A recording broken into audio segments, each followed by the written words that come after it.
Chào mọi người, chào quán nghệ, mình là Thịnh và hiện tại mình đang là vocalist của The Mèo.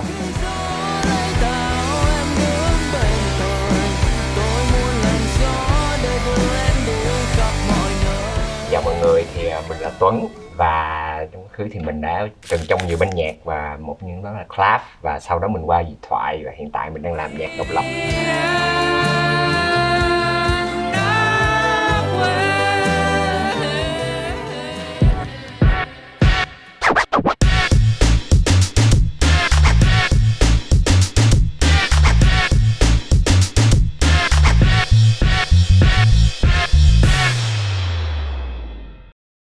The Mèo thì đang theo đuổi một cái dòng nhạc là alternative rock. Trong tương lai thì chắc là tụi mình sẽ chơi thêm là nhạc điện tử, pha một xíu nhạc cổ điển trong đó. Những lĩnh vực mà chính mà mình đang theo đuổi và muốn có ý định master đó chính là về việc sản xuất âm nhạc, thu âm và phối khí, mix master. Từ sau đó mình sẽ muốn ra một cái sản phẩm hoàn chỉnh và đặc biệt là theo được cái ý mình muốn. Để khám phá các hương vị của món ớt ngày hôm nay, các artist sẽ bốc các lá bài trong menu nay ăn ớt gì của quán nghệ, bao gồm 4 nhóm lá câu hỏi: ngọt, thanh, cay, mặn và một nhóm lá thử thách. Sau đó, cả hai sẽ cùng rủ rỉ tâm sự về những câu hỏi trong các lá bài. Còn nhóm thử thách thì sao? Bí mật sẽ được bật mí sau.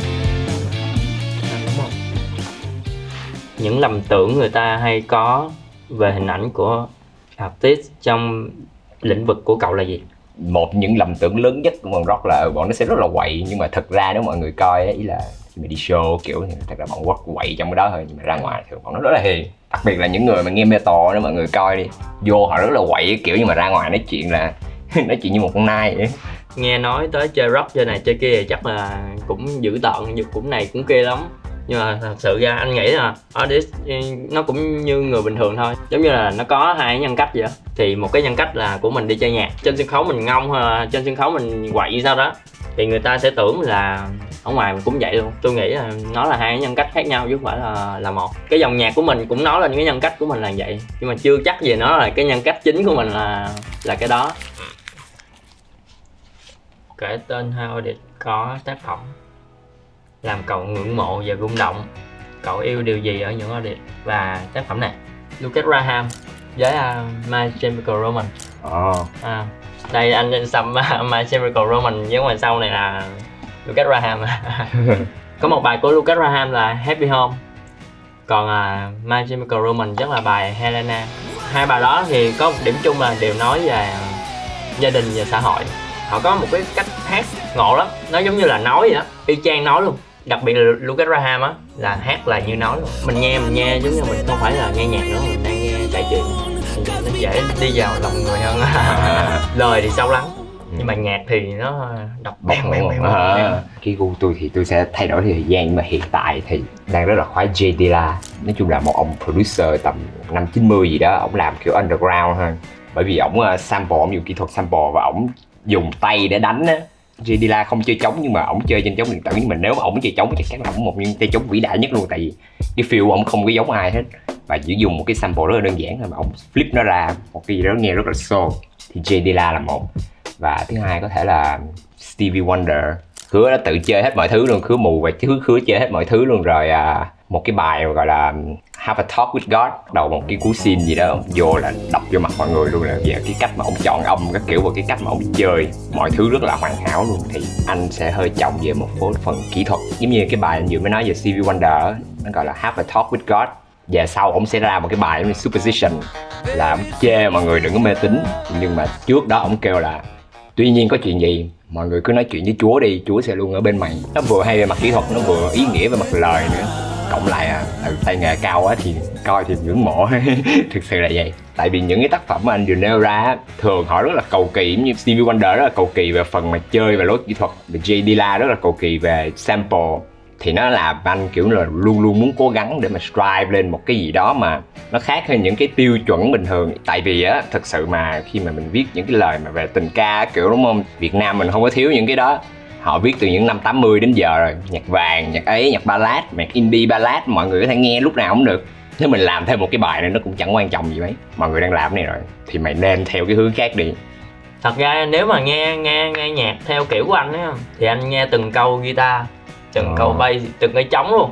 Cũng ước gì bây giờ mình nghe nhạc mà nó dễ hơn tôi như nghĩ là người bình thường á. Nếu ông sản xuất nhạc á là kiểu nào ông cũng sẽ giống như là mấy thằng mà làm về nhạc là lúc nào cũng sẽ nghe những cái chi tiết mà khác người bình thường nghe, nhưng người bình thường sẽ thường trọng về vocal, kiểu như bọn mình chơi nhạc mà mình sẽ biết là thằng guitar này đánh sao nè, thằng bass sẽ đánh sao, mình trọng. Thì mình nghe theo kiểu là nó hay không phải là chỉ vì cái lời hát nó hay, mà là từng cái câu guitar, từng cái câu solo của nó trong đó, thì tổng thể đó nó mới ra được một bài hay. Một bài nhạc lúc nào á nó cũng tóm gọn từ một cái bài văn lớn tóm gọn hay một bài nhạc, thì đâu chỉ là cái lời nó diễn tả được hết đâu, nó phải diễn qua từng câu guitar, từng này từng kia. Cho nên là rất nhiều là tác phẩm mình không có nghe chỉ bởi vì là vocal hay hay gì, mà chỉ vì một cái khúc đó mà guitar họ chơi quá hay luôn mà mình thích nguyên cái bài đó luôn. Rồi ta anh bóc bài đúng không? Đúng rồi. Gỏi cuốn cần chọn nước chấm thơm ngon nè, mắm nêm dậy vị hả? Cậu từng rạn nứt tình bạn khi làm teamwork, điều khiến team rạn nứt là chấm hỏi. Tương ngọt dễ ăn là cậu từng có kỷ niệm đẹp khó quên trong dự án teamwork, điều khiến team làm việc hiệu quả là gì? Ok, về chủ đề rạn nứt á, tại vì thực ra thì tôi thì đã là giống như qua 2 band rồi, cũng collab với một cũng khá người, thì nói chung là 2 band lớn là Clap và Dị Thoại. Tại vì những cái thời đầu kiểu khi mà vô Clap thì giống như bởi vì cái tính hướng nội quá tôi nghĩ vậy, và từ đó nó không chia sẻ nhiều mặc dù mình có rất là nhiều ý tưởng, cho nên nhưng mà mình cứ giữ trong lòng, cho nên là nó dẫn đến bắt đầu một cái sự mà cô lập với bản thân so với cái nguyên band luôn, và từ đó nó sẽ dẫn ra một cái sự tách biệt luôn, và từ đó là tôi rời bỏ đó. Còn về Dị Thoại thì nó là có thể là do sự thiếu kinh nghiệm trong chuyện mà khi mà đâm đầu vô mà để mà quản lý cái gì đó, cho nên là nó sẽ dẫn ra những giây phút mà thiếu kiên nhẫn các kiểu đối với những thành viên band hơi bossy quá hả. Thì đó là những cái yếu tố mà thực sự đến bây giờ nhìn lại thì rất là hối hận luôn, nhưng mà hy vọng là trong tương lai mình có thể cải thiện được cái chuyện đó. Nói về teamwork mà làm nhạc á thì chắc là anh chưa rạn nứt cái team nào hết. Trước đó cũng chơi nhiều band, khi mà hồi đó là tụi tôi chơi band là cũng có chơi Red Hot, chơi này chơi kia nhiều lắm, nhưng mà khi mà mình qua nhiều show, mình qua này kia tới một thời gian mà mình thấy mình bị chững lại á, thì tụi anh chọn một cách là cùng buông hết. Thời điểm đó là band thịnh là cũng nói chung là cũng có số má cũng này kia cũng nhiều bào ghê đúng không? Nghĩ á, thì nghĩ một người á thì cũng được, nói chung là cũng không sao, nhưng mà band là chọn là nếu mà nghĩ là nghĩ chung, còn nếu mà đã chơi là phải chơi đầy đủ những cái member đó trong band. Ngay từ đầu anh làm việc theo cách đó thì team anh không bao giờ rạn nứt. Tôi muốn chia sẻ thêm là giả dụ một trong những lý do mà bự nhất á, họ rạn nứt là do cái tôi giống như là cái tư tưởng nhạc của họ bắt đầu mà develop theo một cái hướng mà bắt đầu khác nhau quá. Nhiều band sẽ để ý chuyện đó và sẽ address chuyện đó bằng cách là chơi nhiều hơn, ví dụ vậy, chia sẻ nhạc nhau nhiều hơn, nhưng mà nhiều band sẽ không có quan tâm đến cái chuyện đó, cho nên là nó sẽ dẫn ra cái chuyện mà tách biệt dần dần, nhưng mà nó rất là vô hình và không có ai để ý. Còn anh đó nha, thì anh có cái suy nghĩ ngược lại với Tuấn á. Ví dụ mà mình làm ca sĩ độc lập á, nó dễ lắm, nếu mình muốn làm gì mình cũng làm được, tại mình là người quyết định luôn. Các bạn muốn ra MV, các bạn muốn làm nhạc này ngày, bữa nay tôi hát bolero, mai tôi hát nhạc vàng, ví dụ chẳng hạn. Đúng rồi.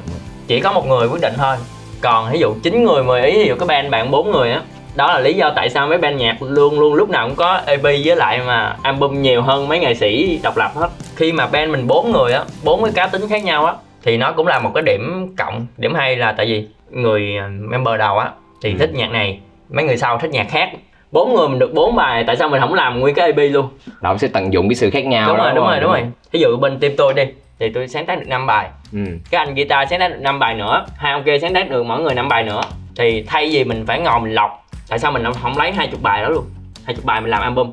Ví dụ ông Bass viết nhạc 5 bài nhưng mà 3 bài trong đó của ổng thực sự những thành viên kia nghe đều không thấy ưng. Không phải là bài này mình nghe không hay, nhưng mà đối với người khác cũng không hay luôn. Mỗi người có một cái gu nhạc khác nhau mà. Nước mình nghe không hay nhưng mà nước bạn nghe hay rồi sao? Giống như là cải lương đó, người trong Nam nghe hay, người Bắc nghe không hay, người Trung nghe không hay, nhưng mà người miền Tây lại nghe hay. Mình cứ ngồi mình lọc bài hoài à, nhưng mà lỡ đâu cái bài đó là một trong những cái bài mà hay nhất thế giới rồi sao?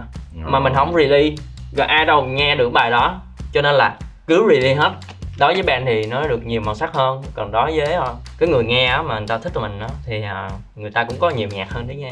Tôi lại hơi trái ngược cái quan điểm, tại vì lâu lâu á, khi mà mình nói với một cái band, nó sẽ là một cái tập thể thống nhất 4 người mà cùng viết 5 bài khác nhau, và 5 bài đó giống như mỗi người viết là một cái gu khác nhau, đúng không? Chắc chắn nó sẽ nghe khác nhau rồi.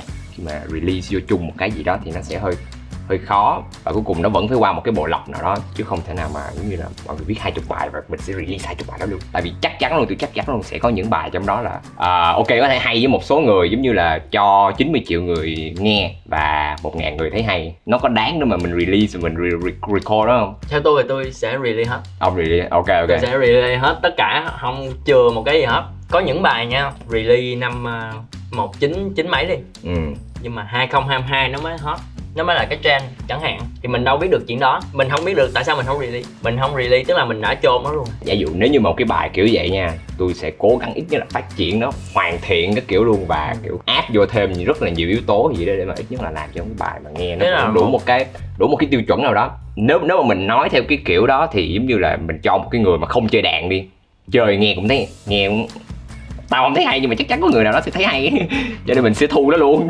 Nhưng mà giống như là 90% trong dân số thì không thấy nó hay thì không đâu. Tôi thì nghĩ sẽ nó không đáng, ít nhất là mình sẽ phải phát triển nó, mình sẽ phải góp ý nó theo kiểu nào đó, kiểu nào để shape những cái tác phẩm. Nó cũng nằm trong một cái yếu tố nữa là yếu tố niềm tin.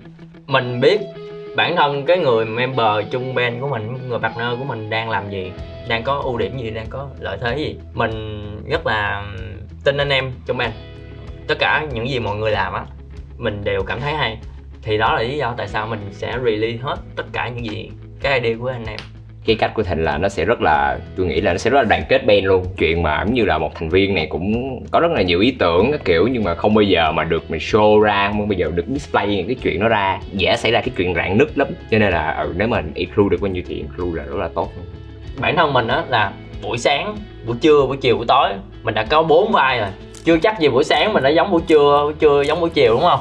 Người theo dõi mình họ cũng muốn biết là cái vai của cái band này á từ tháng 1 tới tháng 3 nó là cái gì. Tại vì con người của mình là chất liệu để mình sáng tác ra nhạc mà. Mình nghĩ là mình chia sẻ những cái đó với người nghe thì nó cũng là một cái hay mà. Anh nghĩ là nha, nghệ thuật á nó không có một cái thang điểm, không có công thức, cho nên là cái chuyện mà mình nói nó hay hay không nó khó lắm. Theo anh này, anh sẽ release. Bữa nay người ta nghe không hay nhưng mà ngày mai thử coi ngày mai người ta nghe hay không. Năm này không nghe thì năm sau người ta nghe chẳng hạn. Những artist cậu muốn collab chung trong tương lai là ai và tại sao? Có một người bạn là đánh guitar ngày xưa trong band club tên là Võ Ngọc Bảo. Người đó đánh rất là hay luôn và có những cái tư tưởng rất là hay, và anh thực sự muốn collab với người đó. Còn về giả dụ mà những người mà viễn tưởng, những người mà mình nói xa ra xíu, những người mà mình chưa bao giờ gặp luôn, thì anh sẽ muốn gặp James Jamerson.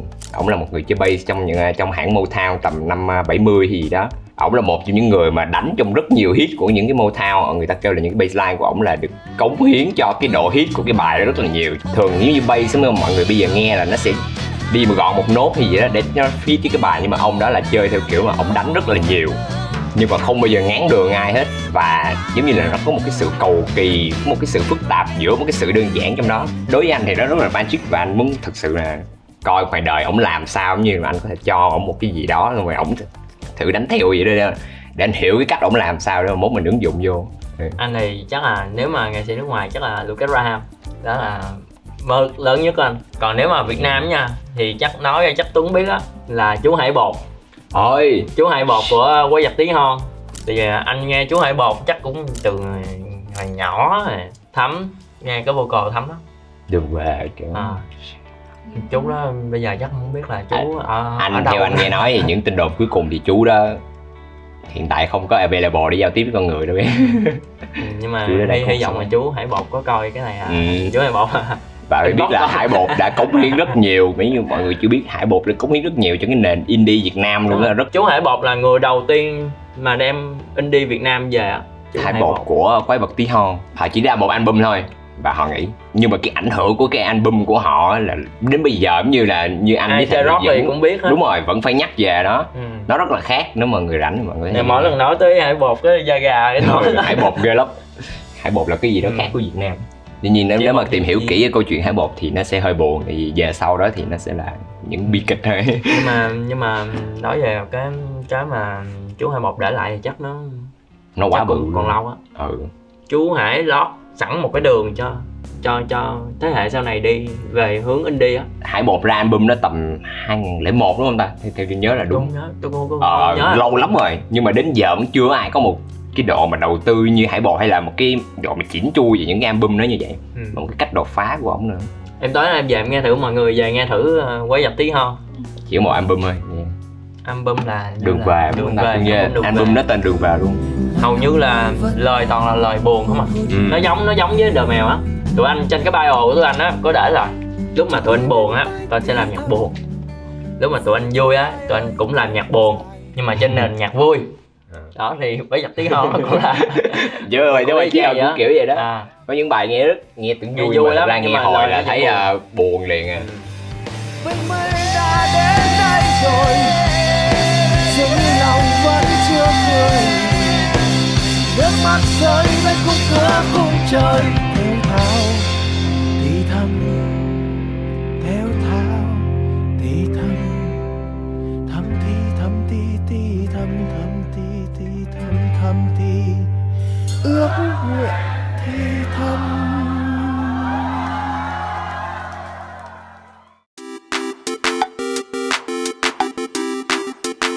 Đã đến phần ly kỳ nhất của bữa tiệc ngày hôm nay, đó chính là phần thử thách. Trong mỗi lá bài thử thách sẽ là một từ khóa ngẫu nhiên. Các artist sẽ chọn ra 3 lá bài với 3 từ để tạo thành một đề bài. Sau đó cả hai sẽ cùng hợp tác để sáng tạo ra một tác phẩm dựa trên đề bài đó. Ớn hít đất ở một hành tinh khác. Nó là sợ đúng không? Đúng rồi.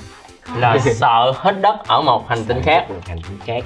Anh có idea là mình tốt lại được không? Anh cũng có vài idea rồi đó. Hít đất ở một hành tinh khác, lạnh cho nên là thấy ớn lạnh. Anh thấy là nhạc mình dương tầm vũ trụ rồi đó. Đúng rồi, mà suy ra nhạc là nó sẽ thành những cái bài rất là đương đại, những cái bài mà dùng những cái tiếng nhân tạo, những tiếng synth, những kiểu sợ hít đất, nhưng mà khi mà thành bài nhạc nó sẽ thành một cái gì đó như là thúc đẩy mọi người đừng có sợ hít đất ở một cái nơi lạ gì đó, thì nó sẽ thành nhạc thể dục. Electronic thì nó ổn hơn. Nghĩ ngay đến electronic luôn. Và sẽ là nhạc mà kiểu người ta đi tập cái kiểu nữa. Làm sao mà giờ mình lên sao hỏa mà vẫn hít đất được bằng nhạc này.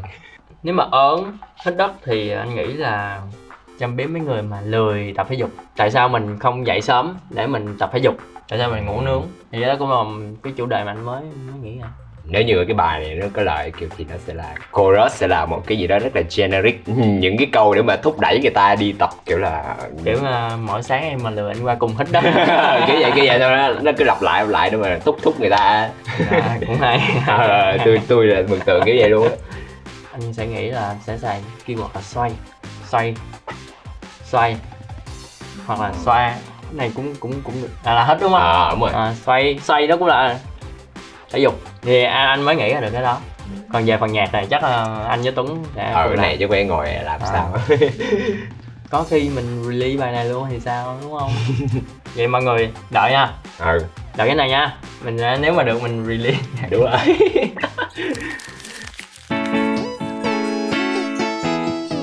Con ai đang gặp các vấn đề về xương khớp gọi cho tôi cam kết chữa khỏi 100%. Chỉ sợ những người mà không uống thuốc của nhà buồn uống là khỏi 5%.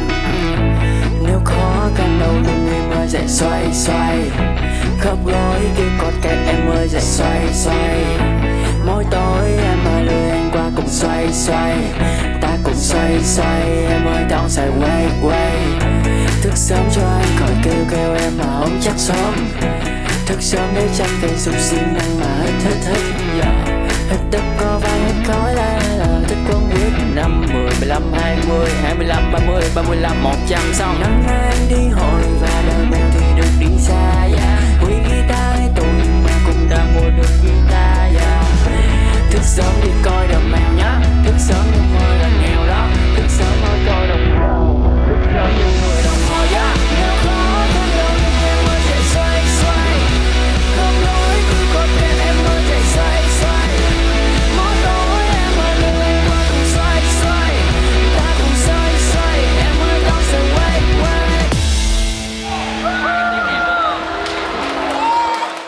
Nhưng mà mọi người uống không? Mọi người uống là rồi đúng không? Xong sáng thì mình đi mời mọi người. Vui vậy không?